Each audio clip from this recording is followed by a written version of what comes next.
বা কি কি করলে এই মানে সমস্যাগুলা ঠিক হয়ে যাবে সবকিছু আমাকে একদম স্টেপ বাই স্টেপ বলে দিছে। রিপোর্টটি আমি পর্যালোচনা করে দেখলাম। এখানে কয়েকটি বিষয় আছে যা সমস্যাজনক হতে পারে এবং চিকিৎসকের পরামর্শ নেওয়া উচিত। রিপোর্টে উল্লেখযোগ্য সমস্যা: 1. Chest X-ray finding mild fibrosis with calcification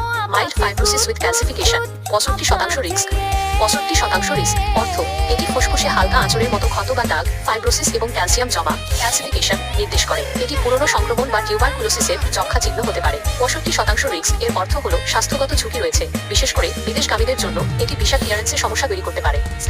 status held up মানে রিপোর্টের ভিত্তিতে চূড়ান্ত ছাড়পত্র দেওয়া হয়নি। 2. Liver enzymes elevated SGPT 65